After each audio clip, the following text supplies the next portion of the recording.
Hello everyone, welcome back to the video. Today I will show you how to check Snapchat map. So open the Snapchat app on this iOS device.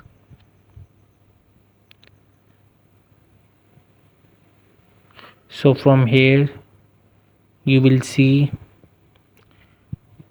in the second last option is the map.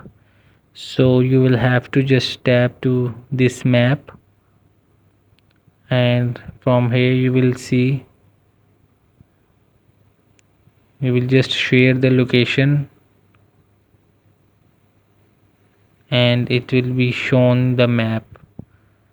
So this is the Snapchat map.